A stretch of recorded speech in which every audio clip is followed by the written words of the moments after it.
궂은 날씨 가운데서도 수요 오전 찬양 기도에 오신 동산의 모든 성도님들을 주님의 이름으로 사랑하고 환영합니다. 우리가 지금 시편의 말씀을 보고 있는데요. 우리가 한 절 한 절 보다 보니까 같은 주제들이 겹치는 경우도 있어 앞으로는 같은 주제를 묶어서 살펴보려고 합니다. 오늘 우리가 함께 살펴볼 말씀은 시편 34편인데 이 시편 34편은 37편하고도 내용이 비슷해서 우리가 이제 37편의 내용과 비슷하다는 것을 알면 되고, 이후에는 시편 35, 36편이 비슷해서 이렇게 같은 주제별로 묶어서 나아갈 예정이니 앞으로는 그렇게 알아주시면 너무 감사할 것 같습니다. 우리 실패는 성공의 어머니다 라는 이 유명한 말을 알고 있을 거라고 생각합니다. 이 말은 바로 발명왕 에디슨이 한 말인데, 에디슨은 또 이렇게 이어서 설명을 했습니다. 나는 실험에 실패할 때마다 성공에 한 발씩 다가가고 있다고 생각한다. 실패 없는 성공이란 없다라는 말을 또 한번 남겼죠.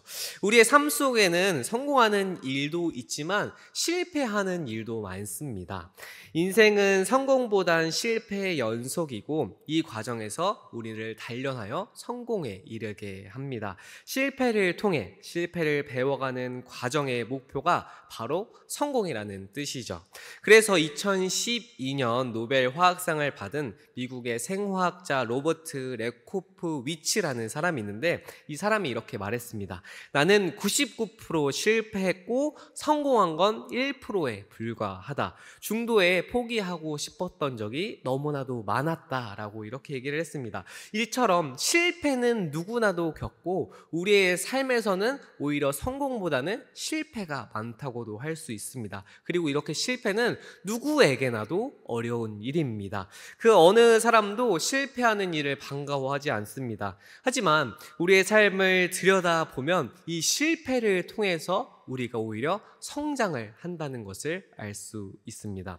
이제 걸음마를 떼는 아기들을 보면 이 넘어지고 일어서는 반복을 계속 하면서 걷기 위해서 싸우는 것을 살펴볼 수 있습니다. 만약 이 아이들이 넘어지는 이 실패를 하지 않았다면 걷는 법을 터득하지 못했을 것입니다. 왜냐하면 내가 그냥 걸을 때마다 앞으로 나아간다면 그냥 이렇게 걷는 거구나 생각하겠지만, 내가 걸으면서 갓난아이가 실패하고 넘어질 때 내가 이렇게 균형을 맞춰야 하는구나 라고 체득을 하게 되면서 실패를 통해 결국엔 성공을 하게 되는 것이죠. 만약 우리가 무엇인가 중요한 것을 배우려 할 때도 마찬가지입니다. 앞으로 나아가는 이 지혜로움을 얻기 위해서는 여러 번 실패를 경험해야 하고, 우리는 그 실패 가운데 좌절하는 것이 아니라 계속해서 앞으로 나아가려고 노력을 해야 합니다.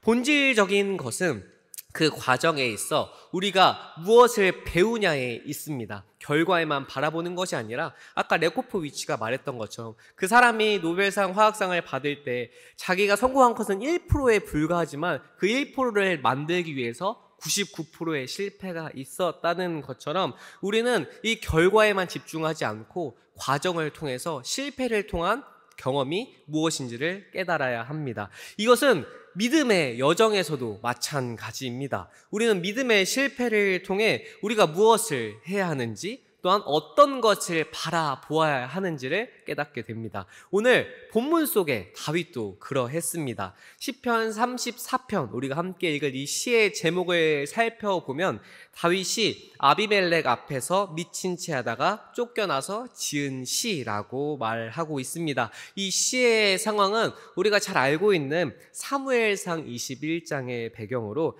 다윗이 사울을 피해서 목숨을 구할 만한 장소를 찾아 다닐 때 지은 시였습니다. 사울로 인해서 모든 상황이 녹록치 않았던 다윗은 평소 자신이 대적해서 싸웠던 이 주변 국가들에서 안식처를 찾으려고 했습니다. 얼마나 다급하고 급박한 상황이었는지 이 다윗은 물불을 가리지 않았습니다. 그가 찾아간 곳은 바로 블레셋의 5도시 중 하나였던 가드였습니다. 즉 다윗은 이 블레셋으로 찾아갔던 것이었죠. 이 가드에, 자신이 찾아갔던 이 가드라는 지역엔 아기스 왕이 살고 있었고 지배하고 있었습니다. 그런데 오늘 이 시의 제목이 아기스가 아니라 아비멜렉이라고 말하고 있습니다. 사실 아비멜렉은 애굽 왕들의 공식적인 칭호인 이 바로와 파라오처럼 블레셋 왕들의 공식적인 칭호였습니다. 이처럼 아기스는 블레셋 왕의 공식적인 칭호인 아비멜렉으로도 불렸습니다. 즉 이 아비멜렉이 바로 아기스라는 사실을 사무엘상 21장을 통해서 살펴보면 알 수 있다는 뜻이죠. 지금 이 다윗은 목숨을 건지기 위해서 블레셋으로 갔습니다. 하지만 이 잘 알고 있듯 블레셋의 관점에서는 다윗은 환영받으려야 절대 환영받을 수 없는 인물이었습니다. 왜냐하면 다윗은 블레셋의 자랑인 골리앗을 단숨에 쓰러뜨리기도 했고 그 후로도 블레셋에게 여러 차례 패배를 안긴 장본인이었기 때문입니다. 그런데 이 그가 버젓이 그것도 혼자 블레셋에 나타난 것입니다. 사실 다윗이 목숨을 건지기 위해서 터무니없이 블레셋에 간 것은 아닙니다. 물불 가릴 것 없는 입장이긴 했지만 다윗은 나름의 자기의 지혜를 내어서 자신의 신분을 숨긴 채 블레셋의 용병으로 갔습니다. 용병은 돈을 고용받고 일하는 군인을 말하죠. 그러나 이 블레셋은 만인의 적이었던 다윗의 신분을 바로 알아챌 수가 있었습니다. 다윗이 블레셋에 등장했다는 소문이 삽시간에 퍼졌고 아기스의 신하들은 왕에게 그 사실을 전했습니다. 신하들은 왕에게 이렇게 말했습니다. 이 사람은 이스라엘 사람들의 왕 다윗입니다. 이스라엘 여자들은 춤을 추고 찬양하며 사울이 죽인 적은 천천히요 다윗이 죽인 저는 만만이라네 라고 노래했던 주인공이 바로 이자 다윗입니다 라고 아기스의 신하들이 아기스에게 이렇게 얘기를 했습니다. 이스라엘의 왕은 사울이었지만 블레셋 사람들에게 있어서 이스라엘의 왕은 다윗으로 여겨졌습니다. 블레셋에게 사울이란 존재는 안중에도 없었습니다. 왜냐하면 그들에게 실질적인 고통과 악몽을 선사한 자가 바로 이 다윗이었기 때문이었죠. 이처럼 블레셋의 시선에서는 다윗이란 자가 원수 중에 원수였기에 그들은 이 다윗을 모르려야 모를 수가 절대 없었습니다. 다윗은 자기 나름대로 지혜를 내어서 사울을 피해 블레셋 용병으로 들어가서 목숨을 건지려고 했지만 이 호랑이 굴 속에 제 발로 들어간 처지가 되었습니다.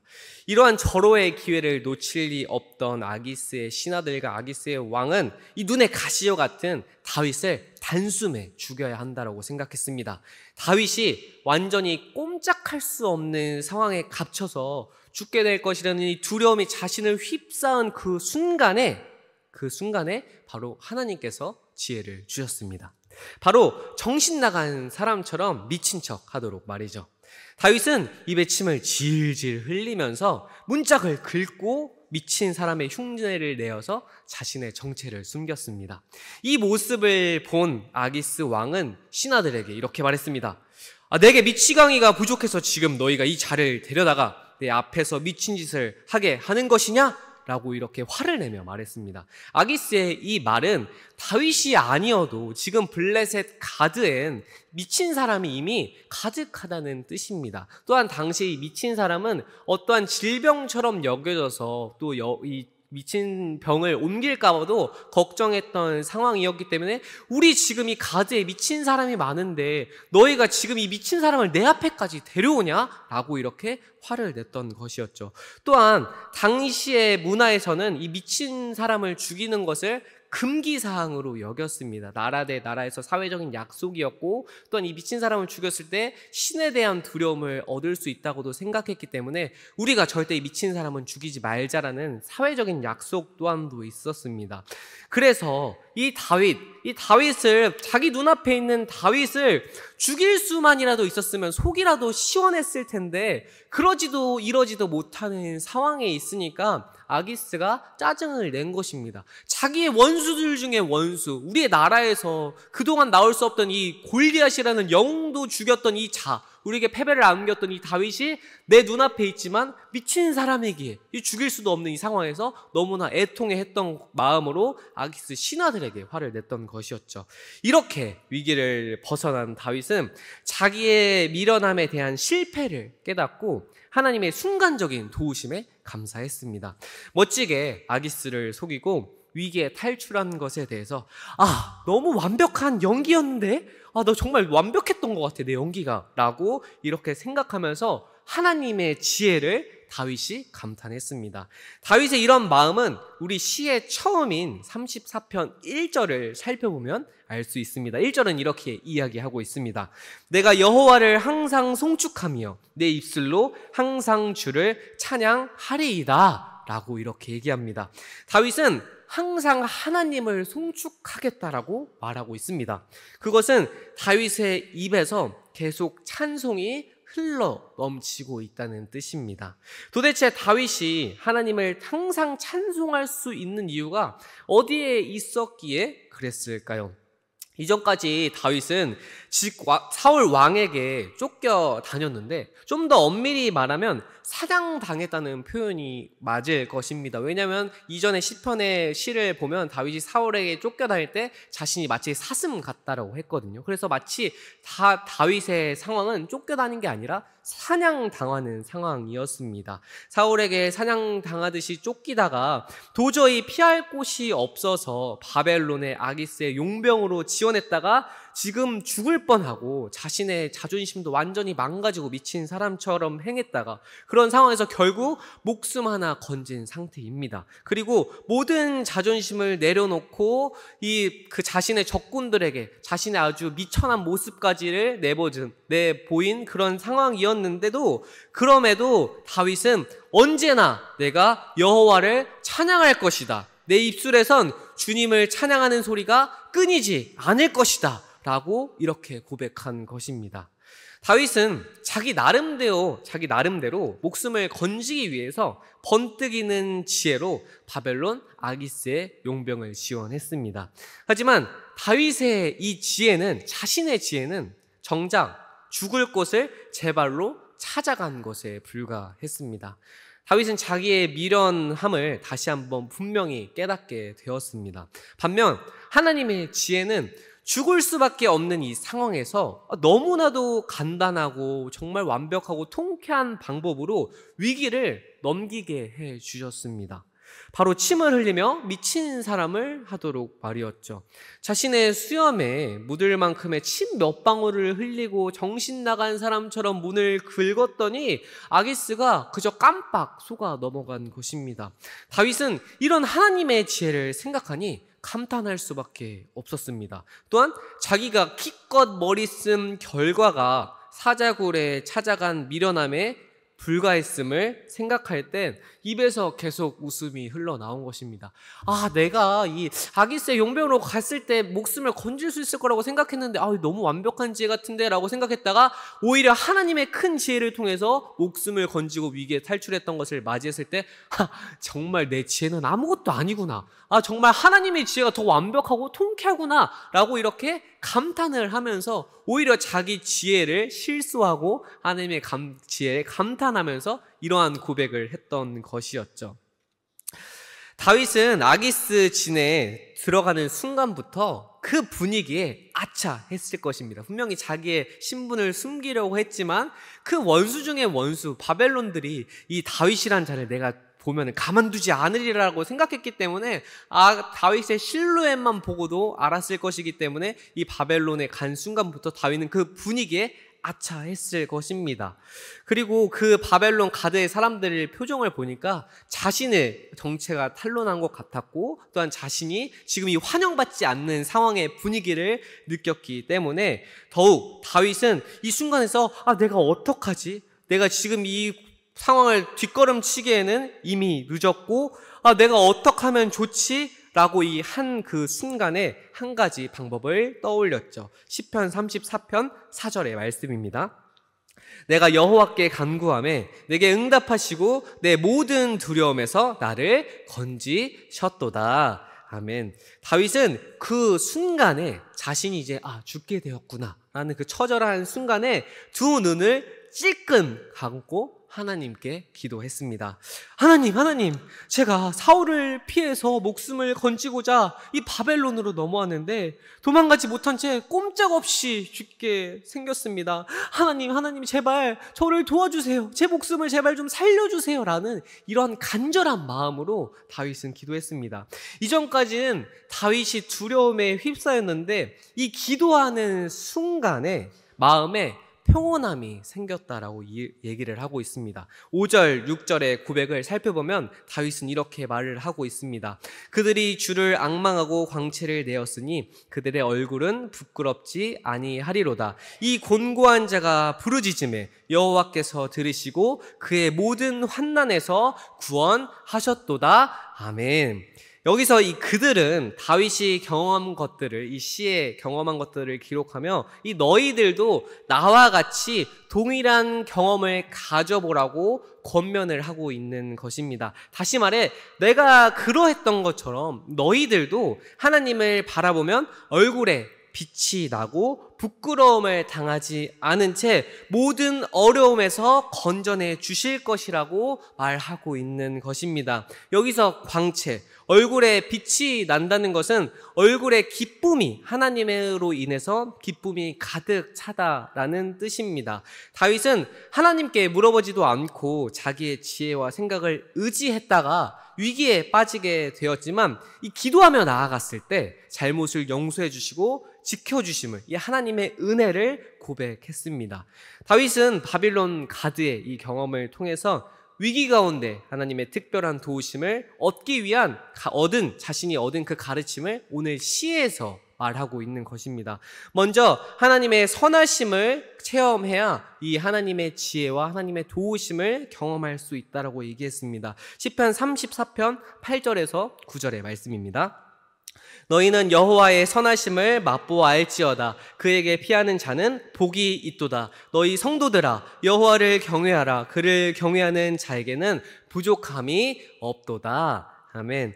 이 믿음이라고 하는 것은 위기 때 사용할 수 있는 이 열쇠와 같습니다. 예를 들어서 만약 어떤 사람이 모든 문을 열 수 있는 열쇠를 이렇게 주렁주렁 가지고 있었던 상황이라고 한번 가정을 해보겠습니다. 그런데 어느 날 갑자기 어떤 사람이 자기를 죽이려고 막 쫓아오는 상황을 마주하게 되었죠. 분명 이 문을 열 수 있는 열쇠가 있고 자신 앞에 당장 문이 있어서 이 문을 통과하고 잠궈야만 자신이 이 어려움에 빠져나갈 수 있지만, 그런데 열쇠가 너무 많아서 이 급박한 상황에서 이 문이 어떤 열쇠지 막 찾고 있다가 열쇠 구러미를 찾지 못한 채 죽임을 당하게 된다면 이 열쇠는 아무 소용이 없게 되는 것입니다. 이처럼 마찬가지로 우리가 이 말씀을 듣고 말씀의 은혜를 통해서 내가 힘들 때 하나님을 의지해야 하는 거구나 라고 말씀을 통해서 이해를 하지만 그것을 알기만 한다면 우리는 주님의 도우심을 경험하지 못한다는 것을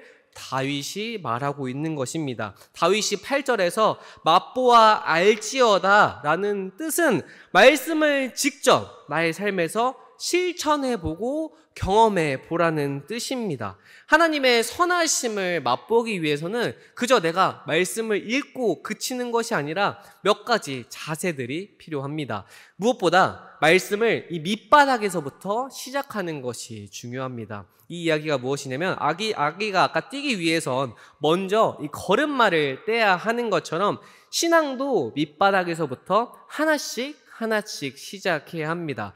우리는 처음부터 성숙한 신앙인이 될 수 없습니다. 기초부터 시작하지 않으면 절대로 그 신앙은 자라지 않습니다. 이것은 신앙의 연수와 직분과는 전혀 상관이 없습니다. 앞에 있는 저조차도 상관이 없는 일입니다. 우린 항상 그리스도로서 매일매일 새로워져야 합니다. 누구보다 하나님을 의지했던 다윗도 이 순간적인 상황과 환경에 하나님이 아닌 자기의 지혜와 생각을 의지한 채 바로 그 안에서 실수를 범했습니다. 이처럼 우리는 매일매일 하나님의 말씀을 구하며 또 그것을 말씀을 삶으로 살아내고 또한 기도하며 우리가 매일의 삶에서 그리스도의 은혜로서 새로워져야 하는 것입니다. 내가 오늘 기도했으니 내일은 기도하지 않아도 돼. 내가 어제 열심히 기도했으니 오늘은 기도하지 않아도 돼가 아니라 우리가 매일매일 말씀으로 새로워져야 하고 기도를 통해서 성령 하나님의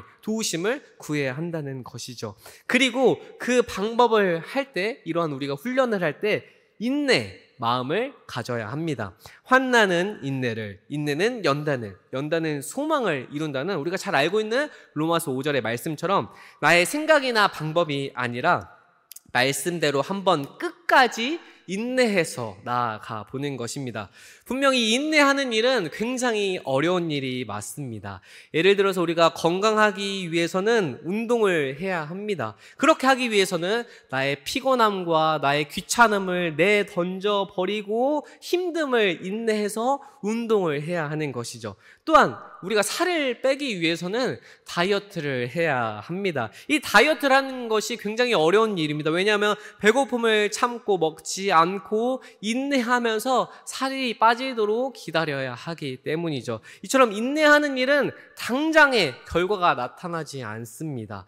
인내하는 일은 어렵고 또한 언제까지 기다리라고 시간을 알려줘도 힘든데 언제 해결될지도 모르는 상황에 내가 언제까지 인내해야 될지도 모르는 상황에서 참고 기다리는 것은 더 힘들게 느껴지는 것이 분명한 사실입니다.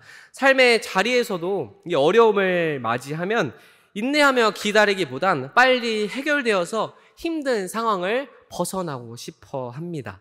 우리가 하지만 환난과 역경 속에서 하나님을 경외하고 말씀을 의지할 때 다윗이 체험했던 것처럼 내가 내 생각보다 더 큰 주님의 지혜로 주님을 의지할 때 하나님의 선하심을 맛보아 알게 될 것이라고 오늘 다윗이 우리에게 이야기해 주고 있는 것입니다. 그래서 다윗은 하나님을 경외하고 말씀을 따를 때 복이 임한다라고 얘기했습니다. 세상의 상황과 형편을 바라보지 않고 하나님의 말씀만을 의지하며 인내해야 함을 말하고 있는 것이었죠.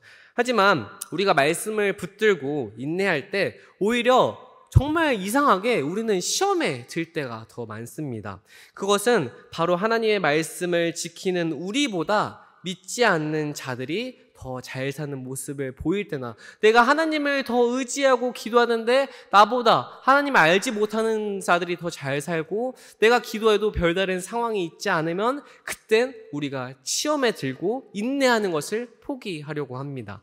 나에게 처한 상황과 어려움 속에서도 하나님의 말씀을 붙들고 오늘 말씀처럼 그래 내가 인내해보자 라고도 깨닫지만 저도 마찬가지인 것처럼 어려움과 두려움을 맞이하면 계속 그래 말씀을 붙들고 인내해야지 하다가도 그 시간이 계속되면 나 너무 힘든데 못하겠다라고 이게 포기할 때가 있는 것이죠. 그럼에도 우리가 또한 내 형편이 나아지지 않고 제 친구들 또 믿지 않는 친구들이 오히려 더 잘 살고 떵떵거리면서 야 주님 믿는다고 뭐 하늘에서 떡이 떨어지냐 아니 뭐 잘 사냐 좋은 차가 생기냐라고 막 저한테 얘기할 때도 그럴 때도 그 친구들이 저를 막 그렇게 흔들지만 그럼에도 우리가 인내해야 하는 부분이 있습니다. 왜냐하면 우리는 그때 하나님이 우리를 붙드실 것이고 그런 안에서 시험에 빠지는 것이 아니라 오히려 그때 하나님을 기뻐함으로 그 어려움을 오히려 하나님을 원망할 때 오히려 그 어려움을 하나님으로 돌파해 보는 것입니다. 우리가 이 말을 들으면 아니 내가 말씀을 의지하며 주님만을 세상에 바라봄에도 내가 상황은 별로 달라지는 것 같지도 않고 오히려 세상 사람들이 더 잘 먹고 잘 사는 것 같은데 이 상황에서 하나님만을 기뻐하라고 분명 생각하실 수도 있을 것입니다. 그런데 우리가 더위를 더위로 이기는 우리가 초복을 지났을 때 이열 치열처럼 하나님을 원망하기보다 오히려 주님 한 분만을 의지하고 하나님을 기뻐하면서 하나님으로 돌파해 보는 것입니다. 여기서 하나님을 기뻐한다는 것은 하나님을 사랑하는 것이며 바로 하나님 자신을 알아가는 기쁨을 말합니다. 우리가 성경을 배워 나가면 그곳엔 하나님을 알아가는 기쁨이 있다는 사실을 우리는 깨닫게 됩니다. 이것은 바로 성경 속에 들어있는 보물을 캐내는 일입니다. 하나님을 기뻐하며 알아갈수록 우리는 오히려 풍성한 은혜를 누리게 됩니다. 그 이유는 하나님을 알아가면 알아갈수록 신앙의 눈으로, 다시 말해 하나님의 시선으로 이 세상을 바라보기에 마음의 진정한 소망이 솟아나게 됩니다. 우리가 인내했을 때 소망을 결국 이루는 것처럼 말이죠. 이것이 바로 믿음의 비전입니다. 말씀으로 변화된 자는 이 세상에서 반드시 어두운 세상 가운데 빛이 나게 되어 있습니다. 그래서 예수님께서는 마태복음 5장에서 등불을 켜는 것은 세상을 비추게 하기 위해서이지 통 안에 감추기 위해서가 아니라고 분명히 말씀하셨습니다. 주님은 우리를 말씀으로 변화시키는 그 목적은 그 사람을 높이 들어서 세상 가운데 말씀의 빛을 드러내도록 하기 위함입니다. 그래서 시편 37편 5절 6절에서 이렇게 말하고 있습니다. 내 길을 여호와께 맡기라. 그를 의지하면 그가 이루시고 내 의를 빛같이 나타내시며 내 공의를 정오의 빛같이 하시리로다. 아멘. 이처럼 하나님께서는 우리의 길을 하나님께 맡기고 의지하면 주님께서 다 이루어 주실 것이라고 말씀하셨습니다. 또한 우리가 말씀만을 의지할 때 정오의 햇빛처럼 빛나게 해 주실 것이라고 하셨습니다. 이처럼 다윗은 자기의 실패 속에서 하나님을 의지할 때 어떻게 일하시는지 자기가 경험해보고 이 경험이 진짜 사실이라는 사실을 우리에게 애통하는 마음으로 알려주고 있는 것이죠. 앞서 말했던 것처럼 우리가 세상의 눈으로 바라보면 믿지 않는 자들과 경쟁되는 것 같아서 마음속에 불편함이 생기기도 합니다. 하지만 말씀의 눈으로 바라본다면 우리는 그들을 시기할 이유가 전혀 없습니다.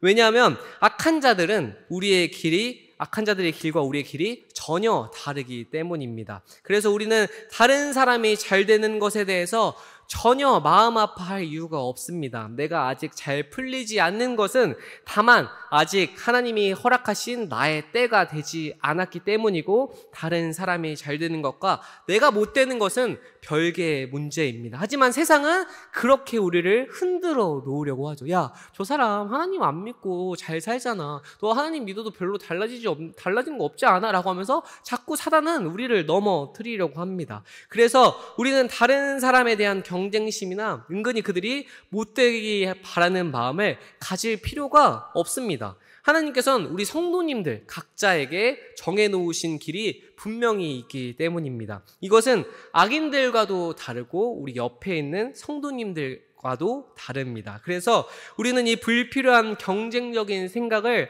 하지 않아도 됩니다.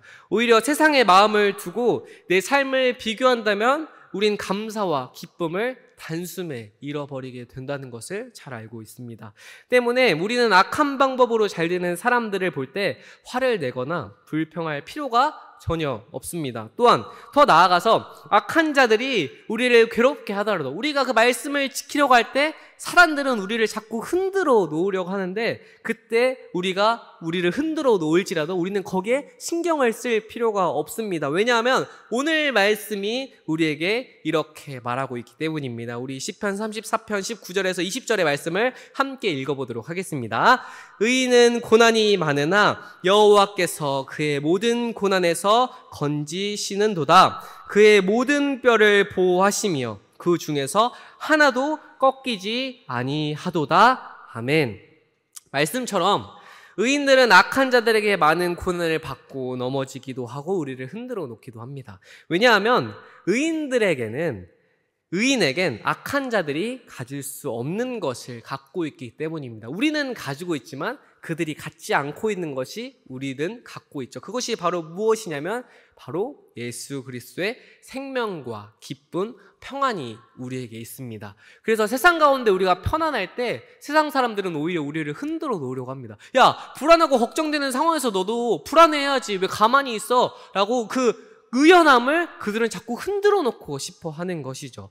그들이 아무리 가지려고 해도 가질 수 없는 영원한 생명과 만족과 기쁨이 우리에게 있기에 악인들은 의인들을 미워하고 시기하고 흔들어 놓습니다. 그들이 우리에게 자꾸 힘들게 하고 상처를 낼지언정 아까 말씀과 같이 결코 뼈는 꺾을 수 없습니다. 넘어졌을 때 살이 다치는 것과 뼈가 부러지는 것은 엄연히 다릅니다. 피부가 다친 정도면 그저 약을 바르고 밴드를 받치면 그만이지만 뼈가 부러질 정도면 일어설 수조차 없습니다. 그래서 20절의 말씀처럼 주님께서는 절대 우리의 이 근원은 꺾지 않으십니다. 주님은 우리를 눈동자와 같이 지켜주십니다. 그리고 악인은 스스로의 악으로 죽게 됩니다. 시편 34편 21절 22절의 말씀입니다. 악이 악인을 죽일 것이라 의인을 미워하는 자는 벌을 받으리로다. 여호와께서 그의 종들의 영혼을 속량하시나니 그에게 피하는 자는 다 벌을 받지 아니하리로다. 아멘. 하나님께서는 악한 자들을 자기들이 저지른 악 때문에 죽을 것이라고 말합니다. 이처럼 악인의 길은 우리의 길과는 전혀 다른 길입니다. 악인은 의인들을 어떻게 해서든지 망하게 하려고 노력하지만 오히려 의인들은 유익을 얻습니다. 바로 다윗처럼 말이죠. 악인들은 우리에게 실패와 무력감을 주려고 하지만 반대로 의인은 자기 교만을 깨닫고 회개하며 주님 앞으로 나아가는 발판을 마련해 줍니다. 우리가 실패를 통해서 성공을 이루는 것처럼 우리는 그것이 실패가 아니라 내가 더욱더 하나님께 의지해야 하는 거구나 라고 의인은 말씀을 통해서 오히려 하나님 앞에 나아가도록 하는 것이죠. 악인은 자기가 뿜어내는 악으로 결국 망하게 될 것이고 의인은 비록 고난과 실패를 경험하더라도 그 안에서 하나님께 나아가고 의지하도록 우리에게 덤없는 은혜를 부어주십니다. 다윗은 오늘 본문에서 우리에게 이것을 말하고 있는 것입니다. 의인은 세상 가운데 고난받고 실패하는 것처럼 보이지만 하나님의 말씀과 은혜로 절대로 넘어지지 않는다라고 말하고 있습니다. 믿음의 여정 가운데 우리가 고난과 역경으로 실패하더라도 절대 두려워하지 마십시오. 오히려 실패라고 생각했던 그 순간에 말씀을 통해 깨닫게 하여 주님만을 의지하게 성령 하나님이 우리를 붙드실 것입니다. 말씀의 의인이 되어서 예수 그리스도만을 확신하며 믿음으로 나아가십시오.